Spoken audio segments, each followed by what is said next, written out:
Hey Charlotte County, this is Charlotte County Cop Watch. I got another one for you to read before the Charlotte County Sheriff Bill Prummell takes it down because he doesn't believe in free speech. He is fighting for tyranny. But as you see on his page here, he's making excuses for not being more open about all the inmate deaths at their jail. And we have somebody else that's running for sheriff here that ripped them a new one. So now, first we had the newspaper rip them a new one because they're not being open. And they said, we've investigated ourselves and we found we did nothing wrong. That's like the mafia asking to investigate us. In fact, actually, they probably are the mafia. But I'm going to read it to you. I agree with this guy on what he said, but I don't want him as sheriff. He used to be ex-military, and I think he wants to be like military there. But his rebuttal, he rips them, and it's awesome. Jim Milo, he's running for sheriff here, Democrat. Inmate deaths, internal reviews unacceptable. Charlotte County Sheriff Bill Prummell continues to make excuses for inmate deaths in Charlotte County Jail. He also suggested that some are using the death for his personal or political gain. I agree, and I disagree with that, actually. For someone who once claimed he was not a politician, he sure has become one. You can tell that he is running for re-election by his sudden and frequent public appearances. That is so true. Oh my God, he's everywhere. Unreal. He is making excuses for a poor performance, or should I say non-performance. His excuses on victim focus make him look very desperate. However, I will allow the voter to be the evaluator. The public has asked for honesty and transparency. The excuse of under investigation is a political answer. The voter deserves truthful answers, and at times, I wonder why an investigation of a sheriff candidate was sent to FDLE, not a death investigation of an inmate. Mr. Ireland lost his life in the Charlotte County Jail involving a use of force. This is true, sheeple. Look it up. One must ask why the officers involved were never placed on administrative leave until officially cleared. That is true again. It is so corrupt here, it's not even funny. This investigation was conducted and completed by the sheriff's office, then sent to the state attorney for review. The process took over 9 months. This is not transparency and creates a lack of trust in the agencies. Yes, like I've been saying, they should be defunded and shut down. This death investigation should have been conducted by an outside agency to ensure proper protocol. He is correct.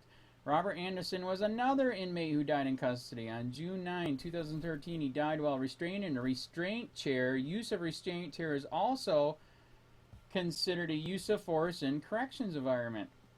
The investigation was conducted by the sheriff's office. There have been 5 inmate deaths in the last 3 years. The excuse of mental illness and addiction is not an acceptable answer. These conditions have existed in law enforcement for years. The closing of state hospitals was dealt with when I was corrections administrator. More times than not, these patients are enter the judicial system before they enter a treatment system. The fact is that people with mental addiction problems interact with law enforcement more than those not affected. The sheriff claimed we have over 100 inmates on suicide watch. If Mr. Solana was on suicide watch, he would not been able to jump from the 2nd floor. This happened too. Look it up. It's unfreaking real. What's going on here, man? When the inmate came to jail, he attempted suicide. Once sentenced, he should have been immediately returned to being on suicide watch until reevaluated. Mr. Akers was another inmate who jumped from the 2nd floor and died. Bobby Joe Keene also died in custody. The death of this inmate Keene never did make the newspaper. Wonder why. Wake up, sheep. That's how bad it is here. That's why I run Charlotte County Cop Watch. It's disgustingly corrupt here. These deaths are not acceptable for any reason. There is no excuse. The sheriff stated things have changed historically. Law enforcement is trained to meet the resistance with the necessary force. You need to overcome that resistance. Today, if not an emergency situation, we must take a different look and reassess the situation as time permits. Today, training focused on crisis intervention, deconfliction, and tactical disengagement. As a use of force instructor, I taught the intervention, assessment, and disengagement 15 years ago. Force was your last option, totally required and administered. Once the situation was under control, the scene was secure, documented, statements, pictures, and fully processed, no different from a crime scene. Nothing has changed in philosophy. What has changed is our leadership requesting an outside agency to look is a sign of a mature leader. Understanding the need for honesty, transparency, and integrity with law enforcement is a must. Leadership is the key, however, it must be consistent.